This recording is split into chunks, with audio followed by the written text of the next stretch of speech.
webinar series. Just to assure you, webinar is not a typo. It's our term for a presentation of quick, concise, and important information you need to know now to help you navigate your college pathway. Our webinar series ties in directly with our ongoing mission to share information with a larger community regarding educational planning, college admissions, and higher education in an effort to help demystify this process for you. For 20 years, while we have been counseling students on college planning, we have also been giving presentations to nonprofits, to school districts, teen organizations, and corporations. We honestly feel it's part of our civic responsibility. Our experience with thousands of students over the 20 years and tours of over 700 colleges and university campuses across the United States, and our extensive ongoing research gives us an in-depth perspective which we want to share with you.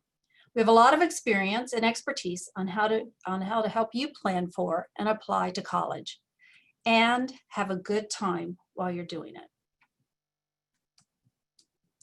Today is an opportunity for you to get information you need right away. We have a lot to cover with you today, and we're going to move quickly. I'm Jan Kirchner, and I founded the College Blueprint to specifically be a comprehensive resource for students and parents who are challenged with learning differences and desire the help to navigate a successful college education. My own children were challenged with ADHD, so I understand the unique set of circumstances the diagnosis of ADHD, LD, or autism spectrum disorder brings to each family. In addition to our experienced counselors, our tutors also have experience working with students with learning differences. Additionally, we have an educational therapist on our team. So this is my passion and my purpose, and I am pleased to be the host for this evening's webinar. The recording of the webinar will be emailed to you at the end of the week. We will also be posting it in our media center on our website, so don't worry about taking notes. We will get all of this to you at the end of the week. We will try to save a few minutes at the end of the presentation for questions, so please enter your questions into the Q&A section on your screen. If for some reason we don't have enough time to get to all of the questions this evening, we will write the answers and send them to you as a package when we send out the recording. My mantra for this entire webinar series is to be creative and proactive with your college planning.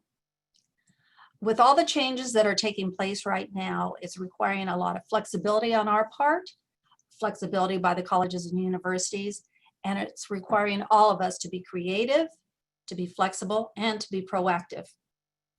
There are many options that are available for college-bound students that have learning differences, attention deficit, or autism spectrum disorder. And tonight we're going to share some of this information with you. Tonight's presenter, Jenna Clement, is one of our amazing educational consultants who has a specialty in working with students with learning differences, attention deficit, and autism spectrum disorder. She's going to share with you information about the type of support available on college campuses for students with learning differences. In addition to working with her private students here at the College Blueprint, Jenna is also an application reader for the UC system. She has worked as a high school counselor and in student affairs on college campus, so she brings a balanced perspective to her college advising. Tonight, she's going to share with you college planning information specific to students with learning differences. Jenna, it's all yours. Thank you, Jan. And good evening, everyone. Thanks for joining us tonight. When we talk about students with learning differences, we know that the support that students need to be successful looks different from child to child. It may range from school-based accommodations to outside support services such as tutoring or therapy. My goal is by the end of the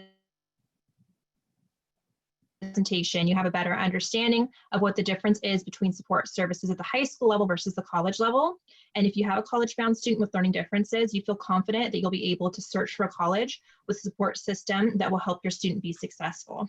So let's start with the differences between high school and college.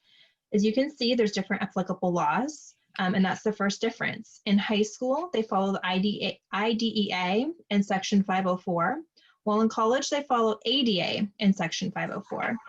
What this means is that a student's IEP or 504 plan does not automatically follow them to college. For the purpose, in high school, the purpose of IDEA is about success and making sure a student makes it through their 4 years and graduates. There's frequent intervention along the way if a student is falling behind.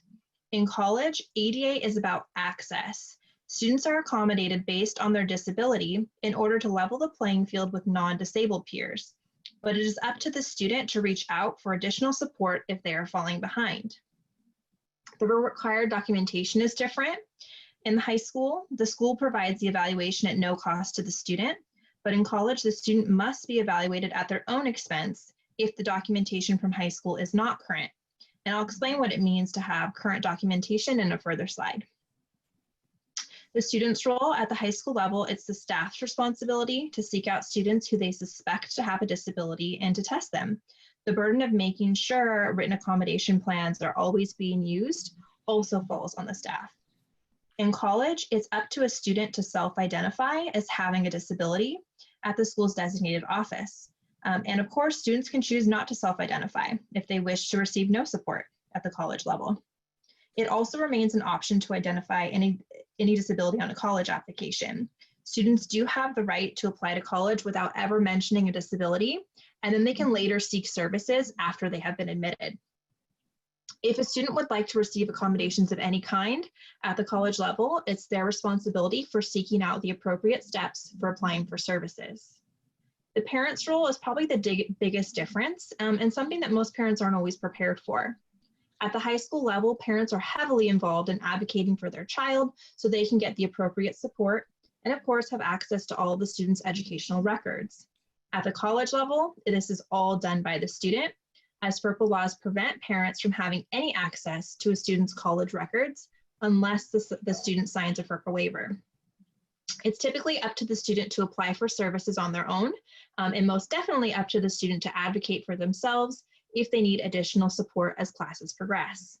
My best piece of advice for this is to increase the amount of involvement a student has in advocating for themselves during their high school years and even during their own 504 or IEP meetings.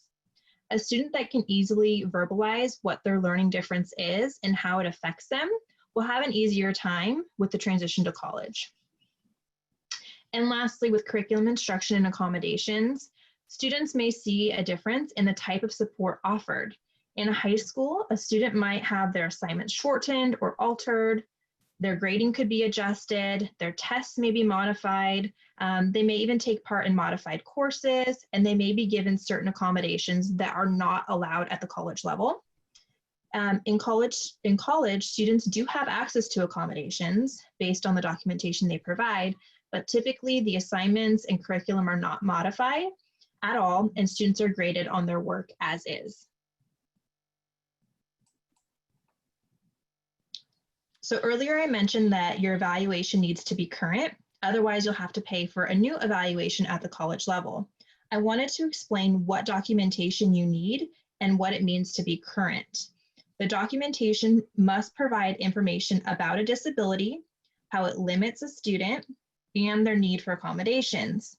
Some colleges will accept a 504 plan or an IEP, but the majority of them will require a psychoeducational evaluation as their only form of documentation for determining a student's supports.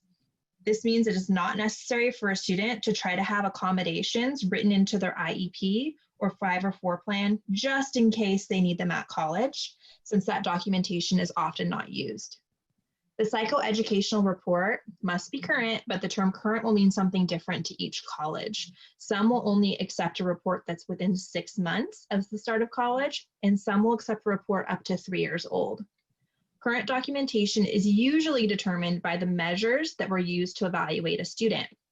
For example, the WISC is for people ages 15 and younger, and will usually not be accepted because it's a children's scale. But the WACE is an adult scale, which is what colleges need to see. If your student has been tested using the Woodcock-Johnson, this test is formulated for all ages and is likely accepted. The bottom line is to make sure that you check with the college the student will be attending for the specifics on what they will accept. After applying for accommodations at the college level and submitting documentation, students typically have an interview with a staff member at the college to determine if accommodations will be granted and what those accommodations will be. Colleges have a wide variety of accommodations they can provide students, and these are some of the common accommodations that colleges offer. Extended time on exams, though it's typically specified to either 50% or 100% additional time, and generally not just unlimited time. Students can use a laptop or calculators for exams, audio recording lectures, or using a smart pen, which records a lecture and then plays it back to the student based on when they wrote down the notes in class. Reduced course load, though this could affect financial aid, so you always want to check before you reduce a course load. Very often, students have priority registration for courses. They can get copies of notes from their professor or a classmate, and they have access to audiobooks, voice recognition software, or even text-to-speech programs.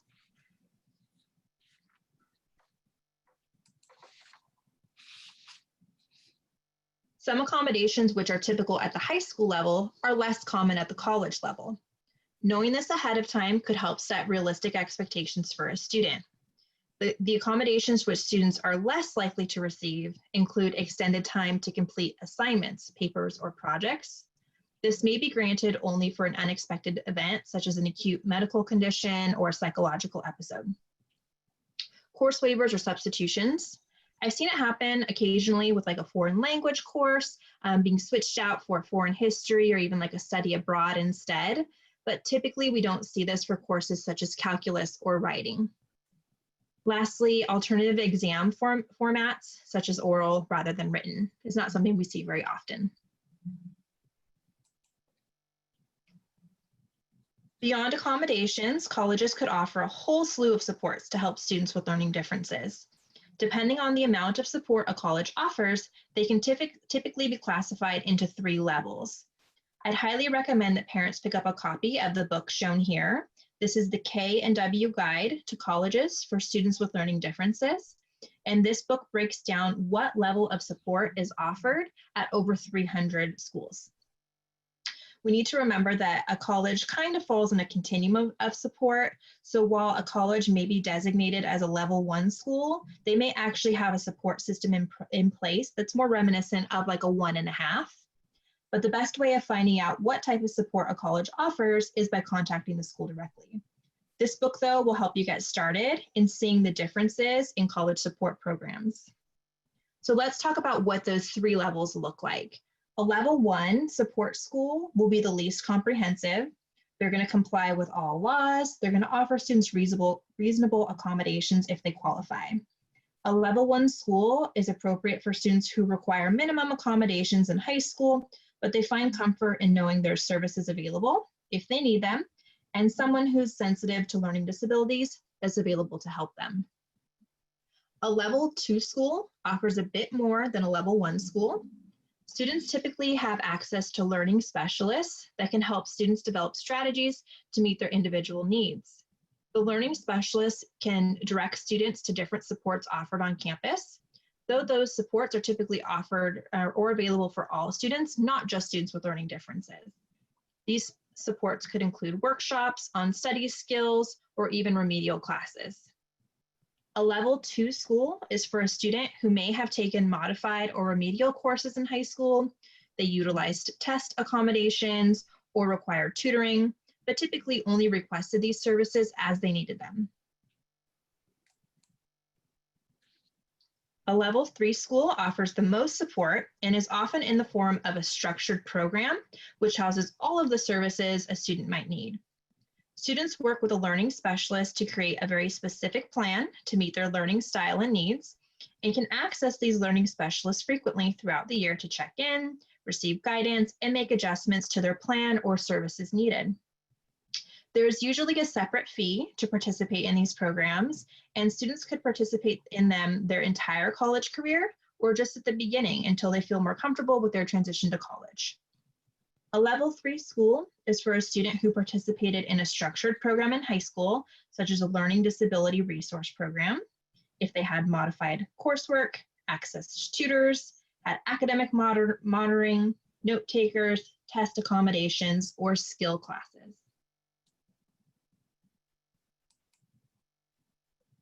And I wanted to give you just a few examples of college support programs. So the first is the University of Arizona and their SALT program, which is considered a level 3 program. This is a fee-based program that provides a comprehensive range of enhanced services and promotes empowering students' learning, self-advocacy, and independence. Students meet with a learning specialist to create an individualized learning plan, and they engage in strategies for time management, organization, reading and writing, meeting with tutors, and they have access to assistive technology through the SALT Center's Technology Lab. As mentioned before, students may choose to participate in the SALT program until they graduate or transition out if they feel they no longer need the comprehensive support. Drexel University in Philadelphia has an autism support program, which is considered a level 2 program. The autism support program exists to provide a community of peers that promotes academic excellence, self-advocacy, and social integration. The program assists students with career development. It finds internships and employment in the community. Students meet with an ASD specialist to plan for academic success. And in addition to their summer program, which eases the transition to college life, there's ongoing structured and unstructured social events throughout the year. Then lastly, I wanted to highlight two very unique universities, Landmark College in Vermont and Beacon College in Florida. Both universities exclusively serve students with learning differences, which allows them to structure not just the program, but their entire learning model around students' learning needs. Students achieve a traditional bachelor's degree and typically with much higher graduation rates than the national average for students with learning differences. Students have access to a comprehensive range of services, including learning specialists, peer tutors, study groups, math labs, a writing center, life coaching, career development services, executive functioning coaching, pet therapy, educational technology, and health and counseling services. So these are just 4 examples of many institutions across the country that have stepped up to support students with learning differences. And as you begin your college search, I hope that you find comfort in knowing there are a range of programs available to students that meet the needs of all types of learners. So I think now we're going to move on to see if you guys have any questions for us. I know that you've presented, Jenna, you've given us a lot of great information, and I'm sure there are some questions out there. Analia, do you have any that have come in so far? Yeah, hi Jan and Jenna. I actually have a couple. It says here, I have a son who just got rejected for additional time from the ACT. Where do I go from here? Okay, so I didn't mention accommodations for testing, but many students who receive accommodations in high school, whether that be extended time or testing in a separate room, can apply to get accommodations on standardized tests. That includes SAT, ACT, even the PSAT and AP exams. So if a student is rejected with their first initial application towards accommodations, then you can file an appeal. I actually just worked with the family filing an ACT appeal, and they usually send you a letter with what information they need more of before they can make a determination. So this might be past grades, teachers' reports, past standardized testing like the CASP testing or the state testing if you're not in California. And we compile all that information and send it as an appeal so that the ACT or the SAT could review and additionally potentially make a different decision. Okay, perfect. Okay, another question. Are private or public colleges better for offering accommodations for my daughter? So for this one, I would say it just depends. Just like I've mentioned, different types of schools. A University of Arizona is a public school, and they have an incredible program through their SALT program, which helps make a really big university feel a little smaller. And with smaller colleges, private colleges, students may have access to smaller classes in general, but still some really awesome support as well. So I think it just depends on the school. We've seen both awesome programs at public and at private. And we are seeing a lot of schools shifting to more supports, whether it be just for students with learning differences or students in general, like offering up a writing center or access to tutoring, or like math help, even if you don't have learning differences. So there's generally a lot of really good supports at schools, even if they're like a level 1 school. But I don't think it makes a difference if it's public or private. It's just sort of it depends on the school, and using that guide, that K&W guide, could help you sort of sift through that a little bit. Awesome. Thanks, Jenna. Okay, we have a question here. How do we know what level services each college offers? So that K&W guide is a really great place to start. Now, I should kind of preface this with a level 1, 2, and 3 school is based on that guide's determination. So school itself is not going to tell you, yes, we're level 1, yes, we're level 2. The guide is sort of what determines what level a school is. So it's always good to call the school. If you're thinking, if you read in the guide, okay, we're a level 2 program, you think it sounds good for your student, give them a call, talk to their disability resource office, and just ask them about their supports for students. And you can see sort of if it's a good fit for your student. In terms of determining what your student needs in terms of like level of support, there's some questions in the beginning of that book that sort of help you to get thinking about it. The College Blueprint, we do offer some assessments that we've created that ask you some questions and could help sort of determine fit. But I think what the best thing is just to start calling and talking to schools so you can get an idea of what services are out there. And when you start hearing about the different services, you can kind of make a determination if that's something your student needs or doesn't need. I'm going to jump in just a second here too to recommend that the websites, the disability services websites for each college typically will have a lot of information on them. They will list the required documentation that they want to see in order to grant accommodations. They will also list what their services are and oftentimes list the staff. So you begin to get a sense of how extensive the staff is at that particular school. So if they have a lot of learning specialists on their team, then chances are they're going to be providing a more in-depth support program for you. So those are some of the things that you can begin to compare colleges to one another, and you'll begin to see those nuances and those differences. Okay, awesome.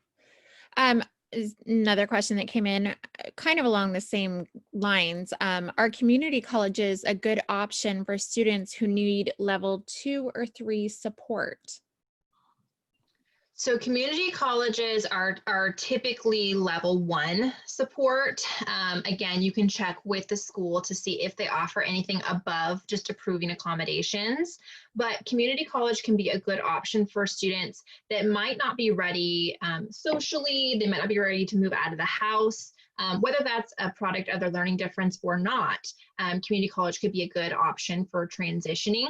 But it kind of is just it depends, and you have to call the school to see what supports they offer. But I would say in general, community college are typically level 1, where they just abide by the law and approve accommodations, and that's usually it.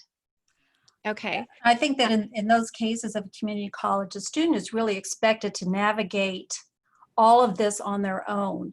And there isn't a tremendous amount of guidance, which is where some students fall short when they go to through the community college system. So sometimes we'll recommend that a student actually have an academic coach to work with them side by side. So in essence, we're helping them create almost a level 3 program while they're at a community college. So then they have an academic coach or someone similar to a learning specialist meeting with them on a weekly basis to help them stay on top of their schoolwork, on top of their assignments, know when their tests are, manage their projects, make sure they get registered on time, and that sort of thing.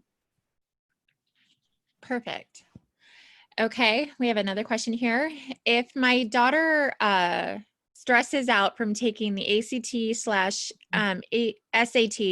would not testing be okay since most tests are optional now? Yes, so we've seen a big shift with COVID-19 to schools moving to test optional.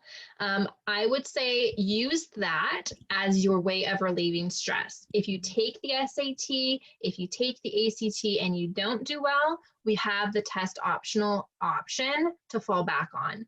But I wouldn't use not taking the exam as your preemptive sort of plan, only because not every college across the board has done away with it. For example, the state of Colorado, it's written into their laws that they have to report SAT and ACT scores. So not a single college in Colorado has gone test optional for the next year.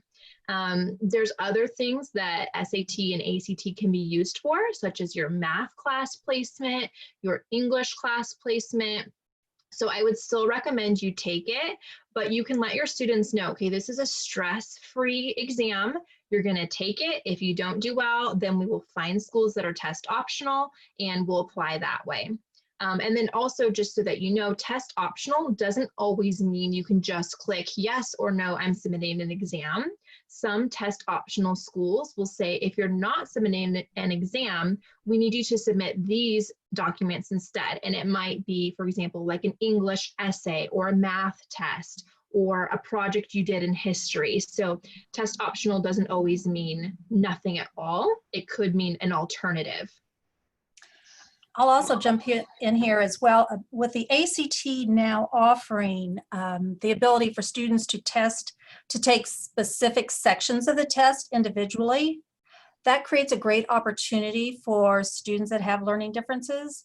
So as long as they've taken one full ACT, in the fall, they're going to start the process where you can just retake the math section, or you could just retake the science section to try to bring those scores up. And so that helps alleviate some of that stress of thinking about taking this massive test when you only have to focus on perhaps one section or two sections in order to try to bring those scores up. Perfect. All right. So we have a question here. Do they ask on the college application if you have a disability, or do you have to ask for a special application? So the colleges do not ask. They do have like a section of the application that says, is there anything else you wish to share? And some of my students that I've worked with have opted to disclose their disability in that section, and some have chosen not to. I think it depends on if that part of your life brings context to your application. So maybe you were diagnosed with ADHD as a sophomore in high school, and then you were provided with a 504 plan, and you can see a real shift in your grades from when you had a 504 plan to before when you didn't. It might be good to disclose that, because then colleges can get some context of why your grades have improved and why they weren't so great to start. I've had students who have used their college essays as a way of sort of notifying, because it's such a big part of who they are. It's part of their identity. And so they've used college essays to disclose. But the general rule is no, you don't have to. I've had students who have not disclosed. And then once they're admitted, they apply for services. The only exception to this would be for some of the schools with level 3 programs do require a separate application. So when you're applying to college, you're also applying to the program, the support program. So you would want to make sure that you mention that and that you do that separate application so that you can not just get admitted to the school, but you also get admitted to the support program. That's typically just with level 3 schools. Level 1 and level 2 schools, you apply after you've been admitted to get accommodations and supports. Awesome. Okay. And then the last question that we have in right now is due to COVID-19 and the uncertainty of this school year next year, I'm not sure if my daughter going off to college would be better taking a gap year due to the uncertainty of the accommodations being offered online. Okay, so yes, there's definitely some uncertainty. So I would just share that we all need to be flexible because we don't really know what the next year or 2 years is going to look like. But as we're nearing choices for going off to college or not, I would first start with contacting the schools you've been admitted to and seeing what their process and policy is for taking a gap year, if they allow that. If you do take the gap year, what are the stipulations? Can you take courses? Can you not? And those type of things. And another thing I would ask is, when you're talking to schools, they've now had, roughly a half a semester under their belt of distance learning. You can ask them, what have they done to support students with learning differences through distance learning? How are they providing accommodations? How are they providing support? And schools should be able to tell you how they've done that. And that can kind of help you make your decision. If you feel comfortable with what they've already done, then you can kind of know if your student's going to be successful moving forward. And if you feel like they're not really providing enough support for that my student really needs, then maybe a gap year is a good decision. Okay, Awesome. these are great questions, and if anybody has any others, type them in, and we will certainly get the responses back to you when we send off this webinar.